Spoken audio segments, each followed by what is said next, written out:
Hello बच्चे, good morning. मैं आपके लिए लाया हूँ क्लास 10 का चैप्टर है रैखिक समीकरण। कौन सा है? Linear equation. Linear equation. देखो स्टूडेंट, अपने को ये लीनियर जो इक्वेशन आपका चैप्टर है क्लास 8 का, इसमें देखो इसको अपन बिल्कुल बेसिक से पढ़ेंगे। बिल्कुल बेसिक से कि किस प्रकार आपके प्लस माइनस, बच्चे क्या करते हैं प्लस माइनस करने में भी गलती करते हैं, यानी इधर से उधर लाने में, एलएचएस आरएचएस में लाने में भी क्या कर देते हो गलती, और क्या हो जाता है आपका सवाल भी गलत हो जाता है। इसलिए अपन क्या है इस चैप्टर को बिल्कुल बेसिक से, और ये जो चैप्टर है आपके बिल्कुल बेसिक है, ये बहुत सी जगह काम आता है, यानी कैलकुलेशन करने में ये अपना मजबूत होना चाहिए। चलो तो देखो, रैखिक समीकरण। रैखिक समीकरण जो चैप्टर है आपका, इसमें सब लीनियर इक्वेशन, सबसे पहली बात की ये होता क्या है, रैखिक समीकरण क्या होती है। जैसे देखो, सबसे पहले देखो जो x होता है, x, इस x को बोलते हैं अपन चर। क्या बोलते हैं इसको? चर। यानी x y z ऐसे कुछ भी आते हैं ना, इनको क्या बोलते हैं अपन? चर। वेरिएबल बोलते हैं इनको, वेरिएबल। वेरिएबल बोलते हैं इनको। क्या बोलते हैं इनको? वेरिएबल। x y z कुछ भी जो आएगा अपन, आपने इक्वेशन को देख रखा है कि अपन क्या करते हैं, x की वैल्यू निकालते हैं, y की वैल्यू निकालते हैं, z की, तो वो क्या है आपके चर है। अब x y z, जैसे देखो x प्लस 3 ले लिया मैंने इज इक्वल टू 0, तो यहाँ से x की वैल्यू क्या होगी, प्लस का उधर जाएगा तो -3। जैसे मैंने ले लिया x minus 3 is equal to 0, तो x इज इक्वल टू क्या होगा, -3 उधर जाएगा तो प्लस हो जाएगा, तो x इज इक्वल टू 3। ऐसे मैंने ले लिया जैसे y minus 5 is equal to 0, तो y इज इक्वल टू कितना आएगा 5। तो यहाँ पे क्या हो रहा है, जो x है आपका वेरिएबल, x जो है आपका वेरिएबल, वो क्या हो रहा है अलग अलग वैल्यू प्राप्त कर रहा है, अलग अलग मान आ रहे हैं ना भाई। x का मान -3, x का 3 और y का 5, यानी x की वैल्यू क्या हो रही, अलग अलग आ रही है। इसका मतलब क्या हुआ कि चर क्या होता है आपके, देखो वह राशि जिसकी वैल्यू क्या हो हर बार अलग अलग प्राप्त होती है, यानी इनका मान क्या होता है, चेंजेबल होता है, परिवर्तनशील होता है। तो चर किसे कहेंगे? ऐसी राशि, देखो ये डेफिनेशन है आपकी बुक में लिखी हुई है, ठीक है भाई, तो आप बुक में देख लेगा। केवल यहाँ पे समझने का काम है और क्वेश्चन को समझना कैसे, ठीक है। तो चर किसे कहेंगे मैं बता दूंगा इन चीज़ों को, लेकिन लिखवाऊंगा नहीं भाई, ठीक है, क्योंकि बुक में आपके भरे पड़े हुए हैं ऐसी चीज़ें। तो क्या है, चर समझना इम्पोर्टेंट है, ठीक है, समझ में आ गया तो सब कुछ दिमाग में छप जाएगा, आप आसानी से कर सकते हो। देखो चर किसे कहेंगे, देखो चर के मान क्या हुआ, वेरिएबल के मान अलग अलग आए, इसका मतलब चर क्या होती है, वह राशि जिसका मान क्या होता है, बदलता रहता है, यानी परिवर्तनशील होती है। ऐसी क्वांटिटी जिसकी वैल्यू क्या हो, चेंजेबल हो, उसको क्या बोलोगे आप, वेरिएबल, ठीक है। अब देखो अगला होता है अचर, एक होता है अचर, ठीक है। एक अचर क्या होता है, देखो अ का मतलब क्या होगा, यानी कांस्टेंट। कांस्टेंट क्या होता है, अचर का मतलब कांस्टेंट, यानी जितने भी आप न्यूमेरिकल वैल्यूज होती है, जैसे जैसे कि 5 आ गया, 3 आ गया, 2 आ गया, 1 आ गया, ऐसे कुछ भी 5/3 -2/3, ऐसे XYZ कुछ भी आएंगे, तो ये क्या है, एक नंबर है, यानी जो नंबर होते हैं और इनके साथ कुछ भी नहीं आता है, XYZ कुछ भी ABC, तो ये जो न्यूमेरिकल वैल्यू है नंबर वाले, इन नंबर वालों को क्या बोलेंगे अपन, अचर। अब अचर देखो, किसी का मान, किसी की वैल्यू 5 है, तो 5 फिक्स हो गया ना, यानी इधर 3 है किसी की, तो 3 फिक्स हो गए। यानी कि क्या है कि अचर जो होता, अ का मतलब नहीं, चर, यानी जिसका मान बदलता नहीं है, यानी फिक्स जो वैल्यू होती है उसको क्या बोलते हैं अपन, अचर, कांस्टेंट, यानी न्यूमेरिकल वैल्यू क्या होती है, फिक्स्ड, उसको क्या बोलते हैं, अचर, कांस्टेंट बोलते हैं, ठीक है भाई। तो नंबर्स में जितने भी आते हैं वो क्या होते हैं आपके कांस्टेंट, इनके मान, इनकी वैल्यूज क्या होती है, फिक्स होती है, तो उनको क्या बोलते हैं, अचर, यानी ऐसी राशि जिसका मान परिवर्तनशील नहीं होता है, मान बदलता नहीं है। जैसे देखो 5 है तो 5 ही रहेगा, 3 है तो 3 रहेगा, तो आपको चर वेरिएबल भी, यानी चर क्या होता है, जिसका मान परिवर्तनशील होता है, यानी ऐसी क्वांटिटी जिसकी वैल्यू क्या होती है, चेंजेबल होती है। और अचर क्या होगा, कांस्टेंट, यानी जिसकी वैल्यू क्या रहेगी, फिक्स रहेगी, चेंज नहीं होगी। तो चर और अचर आपको समझ में आ गया होगा। तो सब लीनियर इक्वेशन को समझने से पहले इन दोनों को समझना जरूरी है। चलो आगे बढ़ते हैं हम।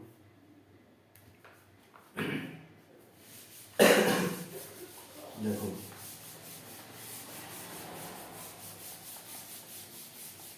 देखो अब लीनियर इक्वेशन क्या होती है। लीनियर इक्वेशन रैखिक समीकरण, रैखिक समीकरण, रैखिक समीकरण क्या होती है। देखो सबसे पहले, इससे पहले अपने को पढ़ना है रैखिक बहुपद। क्या, रैखिक बहुपद यानी लीनियर पॉलिनोमियल। क्या होता है, लीनियर पॉलिनोमियल। ठीक है, तो देखो लीनियर पॉलिनोमियल, सबसे पहले बहुपद। पॉलिनोमियल क्या होता है, बहुपद जो होता है, ध्यान समझना, इन बेसिक चीजों को आप समझोगे ना, तभी आप इन चीजों को आसानी से समझ जाओगे और आगे आपकी बिल्कुल भी प्रॉब्लम नहीं है। क्योंकि आप कह दो सवाल तो कर लोगे, लेकिन इन चीजों की बेसिक जानकारी अपने को होनी चाहिए, तभी तो पढ़ना क्या हुआ अपना सक्सेस हुआ, नहीं तो क्या मतलब है फिर। इन चीज़ों को आपको जानना जरूरी है, आगे भी काम आती है बहुत। अरे आप जैसे अगली क्लासों में जाओगे सब जगह मिलेंगे आपको, तो इन चीज़ों को सीखना जरूरी है भाई। तो देखो बहुपद क्या होता है, बहुपद होता है जैसे देखो कि जो आपका चर होता है, चर, वेरिएबल, वेरिएबल होता है भाई, वेरिएबल। ये जो चर होता है वेरिएबल क्या होता है, एक्स वाई जेड ऐसे कुछ भी होते हैं। तो ये जो चर होता है वेरिएबल, इसकी पावर जो होती है घात, पावर कैसी होनी चाहिए, इसकी पावर कैसी होनी चाहिए, होल नंबर्स में होनी चाहिए। कैसी, होल नंबर्स यानी पूर्ण संख्या। चर की घात कैसी होनी चाहिए, चर की घात, चर की घात कैसी होनी चाहिए, हमेशा पूर्ण वर्ग, पूर्ण संख्या में होनी चाहिए। कैसी, the power of variable, the power of variable should be कैसे होनी चाहिए भाई, कैसे होनी चाहिए, चर की घात होल नंबर में होनी चाहिए, होल नंबर यानी पूर्ण। अब प्रश्न आता है कि पूर्ण संख्या क्या होती है, यानी जो चर की पावर होती है ना, हमेशा पूर्ण संख्या। पूर्ण संख्या देखो, पूर्ण संख्या होती है आपकी, देखो नाम से पता लग रहा है पूर्ण संख्या। पूर्ण यानी कि जीरो को भी शामिल करेंगे, तो 0 1 2 3 ऐसे कहाँ तक जाओगे आप, अनंत तक चलोगे। यानी इसमें देखो पूर्ण संख्या में पावर कैसी होनी चाहिए, 0 भी हो सकती है, 1 भी हो सकती है, 2 भी, लेकिन माइनस वाली नहीं होनी चाहिए, और अपोन बटे वाली संख्या भी नहीं होनी चाहिए। क्योंकि इसमें कहाँ आ रही, इसमें आ रही है कि बटे वाली संख्या, इसमें शामिल नहीं है, तो माइनस वाली संख्या भी इसमें शामिल नहीं है। तो कौन सी होगी, पूर्ण संख्या है, यानी 0 से लेकर कहाँ तक जाओगे आप, इनफाइनाइट तक जाओगे, अनंत तक। वो कौन सी होती है, आपकी होल नंबर्स होते हैं। देखो तो सबसे पहले बहुपद चेक करने के लिए क्या करोगे आप, सबसे पहले वेरिएबल की पावर को देखोगे, चर की घात को देखोगे, और चर की घात कैसे होनी चाहिए, पूर्ण संख्या में। ये पहला पॉइंट है इसको बहुपद चेक करने के लिए।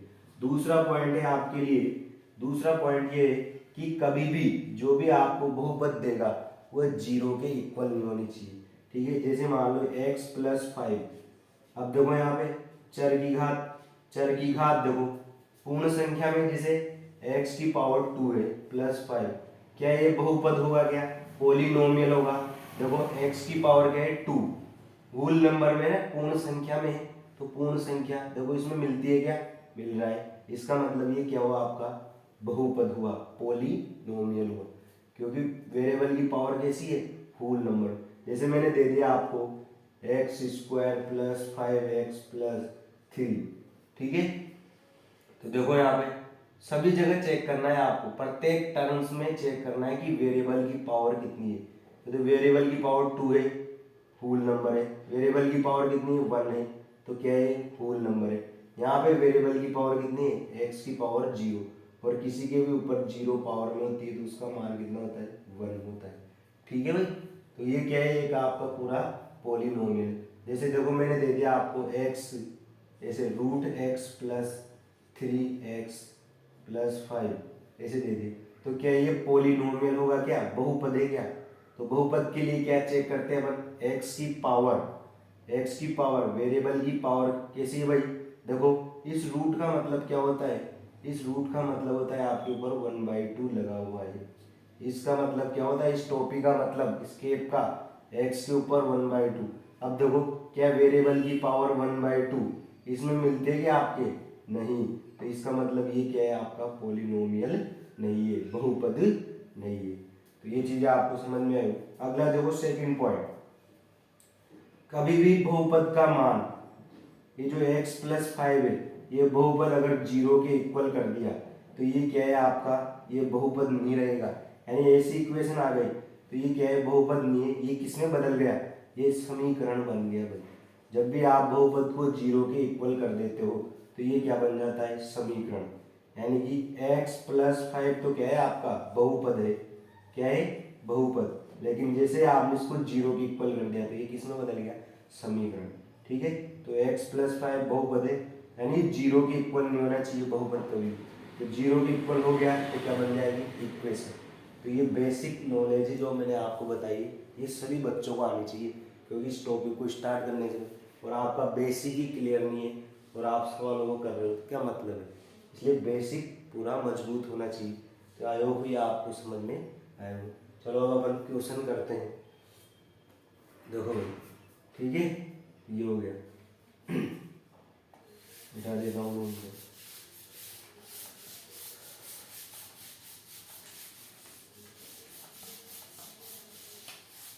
अब देखो रैखिक समीकरण क्या होती है? रैखिक बहुपद को देखो पहले आप, रैखिक बहुपद लीनियर पॉलिनोमियल। देखो लीनियर पॉलिनोमियल क्या होगा, रैखिक बहुपद लीनियर पॉलिनोमियल। देखो मैंने क्या बताया आपको कि कोई भी इक्वेशन आ गई, ये x+5, ठीक है, देखो सॉरी इक्वेशन नहीं, जैसे ये क्या है आपको, ये बहुपद है ना भाई, बहुपद है।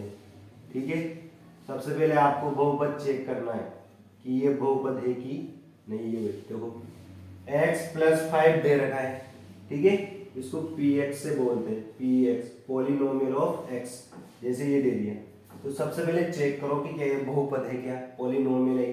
तो पॉलिनोमियल चेक करने के लिए क्या करते हैं अपन, जो चर होता है, आप ये जो चर होता है, एक चर की घात को देखते हैं। देखो चर की घात कितनी है, 1, वेरिएबल की पावर कितनी है, 1, इसका मतलब ये क्या हुआ, और इसकी पावर कितनी है, x की पावर 0। कांस्टेंट में जो कांस्टेंट पॉलिनोमियल होता है उसकी पावर कितनी होती है, 0, शून्य होती। तो देखो यहाँ पे पावर कैसी है, फुल नंबर में आती है ना, पूर्ण संख्याओं में, इसका मतलब ये क्या है आपका बहुपद। अब देखो, अब रैखिक बहुपद किसे कहेंगे, लीनियर पॉलिनोमियल। देखो जब भी रैखिक आता है तो रैखिक का मतलब होता है कि वेरिएबल की पावर कितनी रहेगी, ओनली वन 1। तो देखो यहाँ पे 1 है, चर की घात कितनी होनी चाहिए, 1, उसको क्या बोलेंगे, उस बहुपद को रैखिक बहुपद। यानी कि रैखिक बहुपद किसे कहेंगे, ऐसा बहुपद जिसमें चर की घात कितनी होती है, वो केवल 1 होती है, उसको क्या बोलेंगे अपन, रैखिक बहुपद। यानी लीनियर पॉलिनोमियल के लिए क्या होनी चाहिए, the power of variable is 1, यानी कि इसकी पावर कितनी होनी चाहिए, ओनली 1 होनी चाहिए, उसको क्या बोलोगे आप, इज कॉल्ड लीनियर पॉलिनोमियल। ठीक है, तो ये आपको आना चाहिए भाई। एक मिनट अभी आते हैं।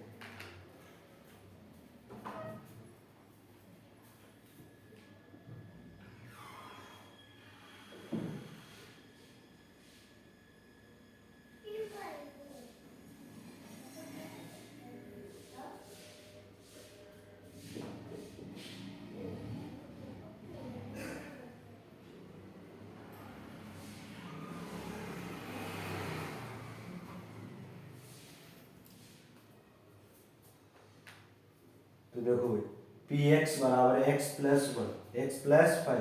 तो रैखिक बहुपद किसे कहेंगे अपन? ऐसा बहुपद जिसमें वेरिएबल की पावर कितनी होनी चाहिए?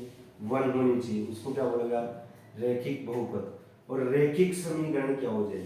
देखो रैखिक समीकरण, रैखिक समीकरण क्या हो जाएगी आपकी? लीनियर इक्वेशन, लीनियर इक्वेशन क्या हो जाएगी आपकी? देखो लीनियर इक्वेशन किसे कहेंगे? अब आपका रैखिक बहुपद है, ऐसा बहुपद जिसमें x वेरिएबल की पावर कितनी होनी चाहिए? चर की घात वन होनी चाहिए, उसको क्या बोलोगे? रैखिक बहुपद। ऐसे रैखिक समीकरण क्या होगा? यानी जो रैखिक बहुपद है आपका ये, इसको किसके बराबर कर दो? जीरो के बराबर। तो मैंने बोला था जैसे ही बहुपद को अपन जीरो के बराबर कर देते तो वो क्या बन जाता है? आपका इक्वेशन बन जाता है। क्या बन जाती है? इक्वेशन। अब देखो ऐसा बहु रैखिक समीकरण किसे कहेंगे? कि ऐसा समीकरण जिसमें चर की घात, ऐसा समीकरण जिसमें चर की घात कितनी हो? केवल वन हो, उसको क्या बोलते हैं? रैखिक समीकरण। अब यहाँ पे क्या बोलेंगे? ऐसा समीकरण जिसमें चर की घात एक हो, उसको क्या बोलते हैं? रैखिक समीकरण।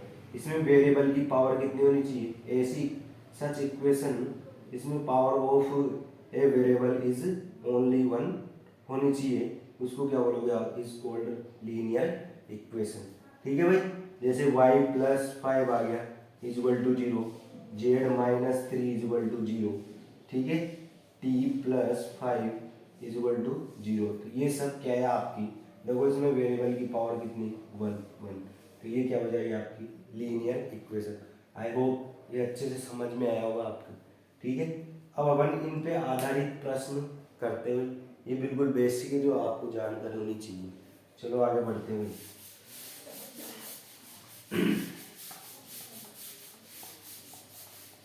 देखो, अब देखो इन पे प्रश्न कैसे आएंगे। देखो भाई प्रश्न आएगा आपके x प्लस फाइव, ठीक है, x plus five equal to two x, इसको लो three x, two x minus ten. देखो भाई ये प्रश्न है, तो इसमें आपको क्या करना है? सबसे पहले हल करना है, हल करना है, हल करना तथा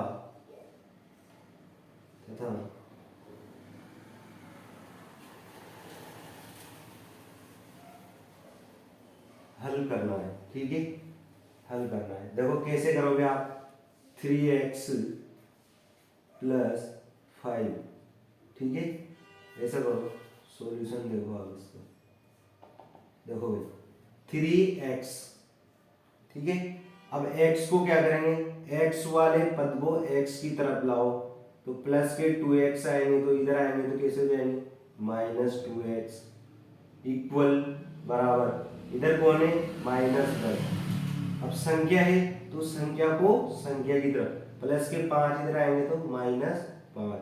तो देखो तीन में से, अब देखो ये x से समान है ना भाई, तो देखो आप x को भूल जाओ, यानी कि थ्री में से, ये प्लस का थ्री है माइनस टू, थ्री में से टू जाएगा तो यानी वन एक्स आएगा। ठीक है, बड़ी संख्या प्लस की है तो प्लस का वन एक्स इजल टू, देखो इधर माइनस का टेन है और माइनस का फाइव है। जब जैसे देखो आपकी प्लस थ्री है और प्लस टू, इनको ऐड करना है तो क्या लिखते हो आप? प्लस के फाइव, यानी कि प्लस का ही तो है, तो जब भी सेम चिन्ह होते हैं दोनों प्लस प्लस, तो अपन प्लस फाइव लिखते हैं, यानी जुड़ते हो।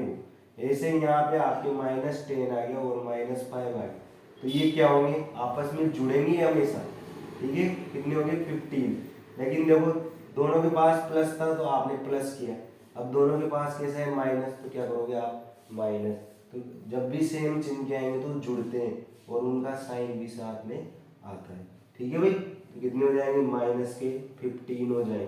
ठीक है, तो अपने को तो x की वैल्यू चाहिए, अब वन एक्स है ना, तो वन को x से वापिस एक्स आ जाए, तो माइनस 15, ये क्या आ गया? आपकी x की वैल्यू आ गई। ठीक है, तो ऐसे आप उस प्रश्न को हल कर सकते हैं। ऐसे देखो एग्जाम्पल, जैसे अपन ने ले लिया 7x माइनस 10 प्लस के 5x equal to 3x plus 7। इसको हल करना है आपको। देखो कैसे हल करोगे, जैसे देखो 7x ले लिया, ठीक है। x को x की तरफ x वाले, ये तो इधर ही है ना, इधर वाला तो इधर ही रहेगा, इसको पास लिख लो बस, ठीक है। और ये माइनस का 3x है, इधर प्लस के 3x इधर आएंगे तो माइनस के 3x इक्वल बराबर, इधर कौन रह गया 7, इधर वाला तो इधर है ना, तो ये ऐसे रहेगा। अब देखो इधर संख्या को संख्या की तरफ लाएंगे तो माइनस का 10 उधर जाएगा तो प्लस का 10 हो जाएगा। देखो 7x प्लस 5x कितने हो गए 12x, कितने हो गए भाई 12x, 7x और 5x 12x हो गए, और माइनस के 3x इक्वल टू 7 प्लस 10 कितने हो गए 17, जुड़ेंगे ना, ठीक है। आगे देखो आप 12x प्लस का है और माइनस 3x माइनस का, तो 12 में से 3 जाएंगे तो 12 में से 3 गए तो कितने हो गए 9x। अब देखो बड़ी संख्या कैसी प्लस की और छोटी माइनस, तो प्लस के 9x इक्वल टू इधर कितना है 17, तो x की वैल्यू कितनी आ गई आपके पास 17/9, ये क्या हो जाएगा आपका। तो इस प्रकार आपको प्रश्नों को हल करना है, बिल्कुल इजी, प्लस माइनस का ध्यान रखते हो। नोट कर लो आप इसको, ठीक है, स्क्रीनशॉट ले लो, बाकी आगे बढ़ते हैं, ठीक है। चलो चलो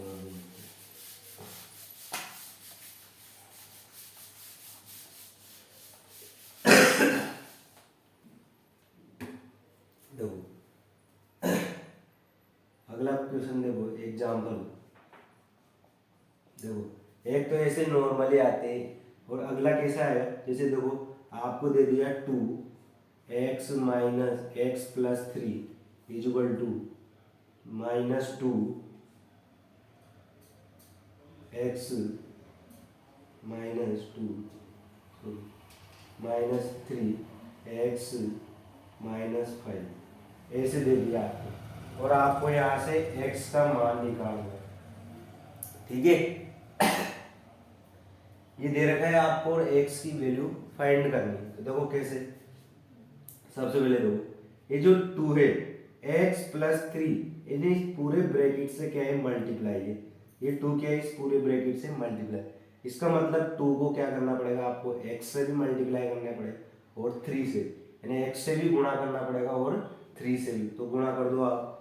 2 को x से मल्टीप्लाई करेंगे, 2 को x से गुणा करो 2x, अब देखो प्लस है तो प्लस, 2 को 3 से किया तो 6, 2 3 जा 6, देखो आगे ऐसे क्या करना पड़ेगा इस माइनस, अब देखो अब माइनस 3 से करना पड़ेगा अपने को इस पूरे ब्रैकेट को, तो करो आप माइनस 3 से, माइनस 3 से x को करेंगे तो माइनस के 3x, अब देखो माइनस 3 को माइनस 5 से करेंगे तो माइनस माइनस प्लस, और 3 को 5 से किया तो 3 पंजे 15, 3 5 जा 15, ठीक है, ये हो गया।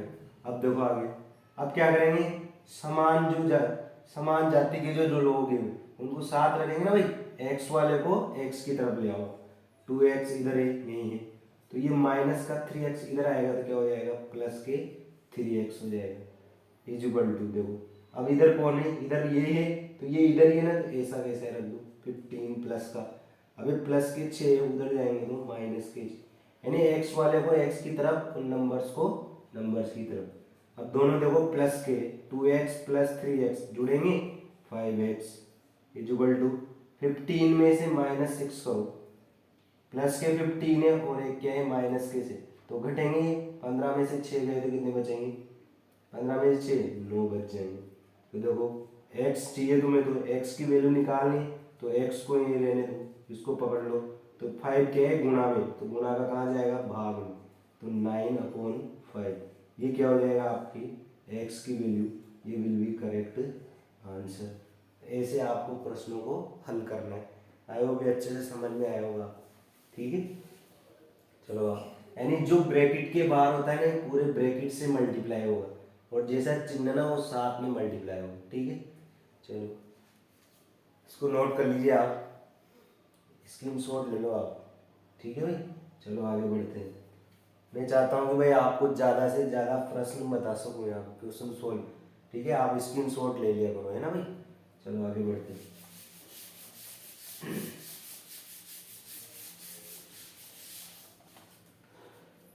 चलो अगला देखो प्रश्न, जैसे आ गया -5x+2, ठीक है, इक्वल टू -6 2x+3। तो x की वैल्यू क्या होगी?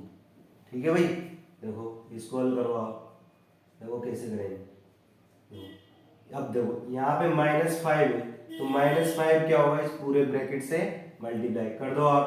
तो -5 को x से करेंगे -5x, फिर -5 को प्लस के 2 से करेंगे तो माइनस आएगा, माइनस इंटू प्लस क्या होता है माइनस।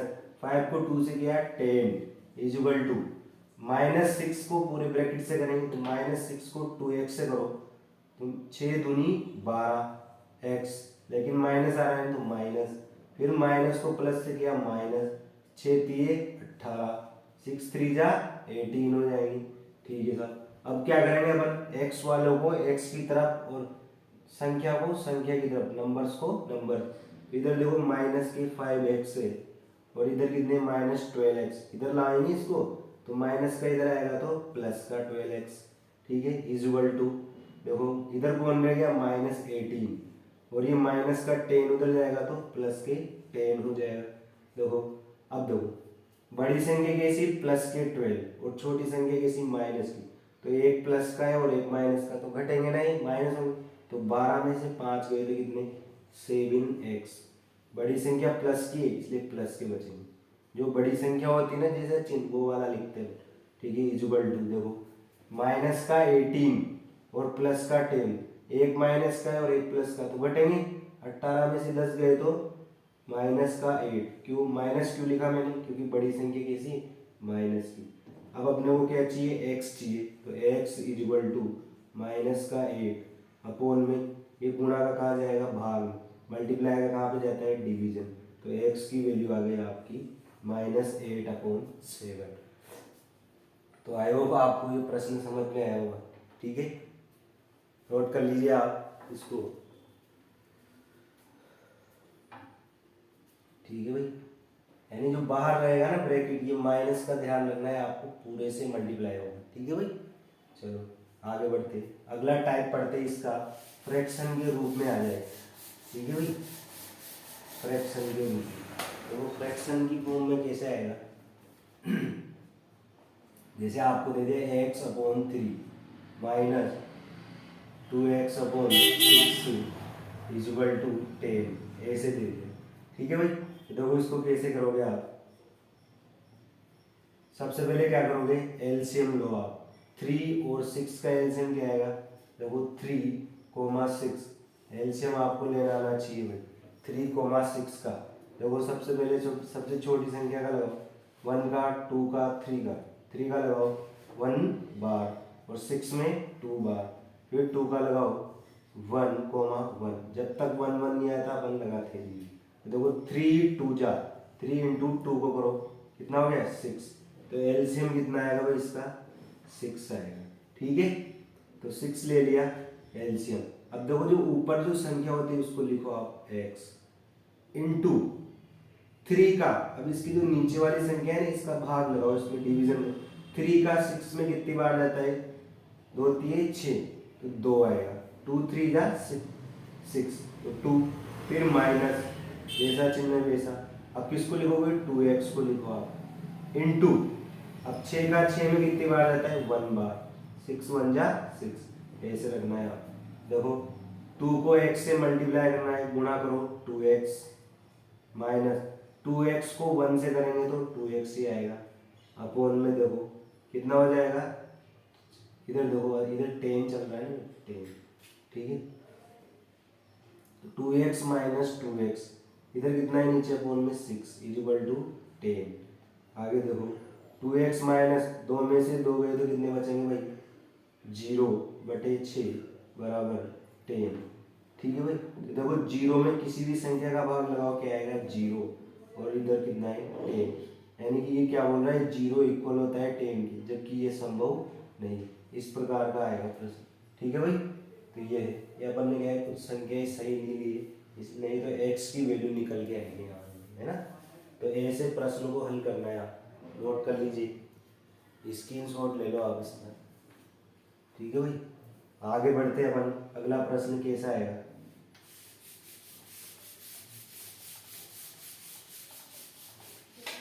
देखो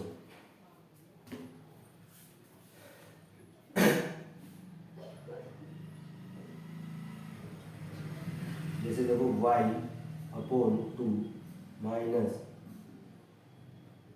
3y अपॉन 5 इजिकल टू -1, ऐसे प्रश्न। अब इसको देखो कैसे सोल्व करोगे। देखो 2 और 5 का एलसीएम, 2 5 का एलसीएम, 2 का गया 2 में 1 बार, 5 में नहीं जाता तो 5 को ऐसे रख दो, 2 फिर किसका लगाओगे, 5 का, 1 1 1, तो 5 2 जा कितने हो गए, 10, तो एलसीएम कितना आएगा भाई, 10 आएगा, ठीक है, 10 एलसीएम आ जाए। अब देखो y को ऐसे लिखो आप, इंटू 2 का 10 में कितनी बार, 5 बार, माइनस 3y इंटू 5 का 10 में कितनी बार, 2 टाइम, और इधर इक्वल में कितना है, -8। देखो y को 5 से करो 5y, माइनस 3y को 2 से करो, तो 3 को 2 से करेंगे 6, और y का y अपोन में 10, इधर कितना है, माइनस का 8, ठीक है। अब देखो 5y में से -6y जाएंगे, तो बड़ी संख्या माइनस की, तो माइनस का y बचेगा, और अपोन में 10 इजिकल टू -1।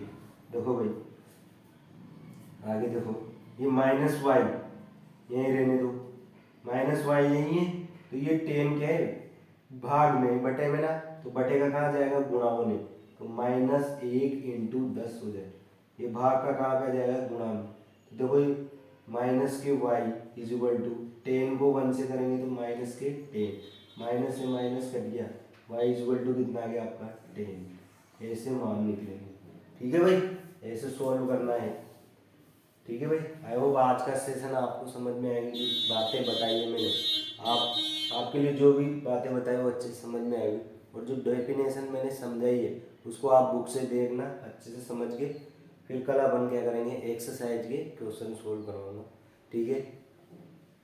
वीडियो को अगर आपको पसंद आया हो भाई, तो वीडियो को लाइक करना, सब्सक्राइब करना, और अपने दोस्तों में शेयर करना, ठीक है।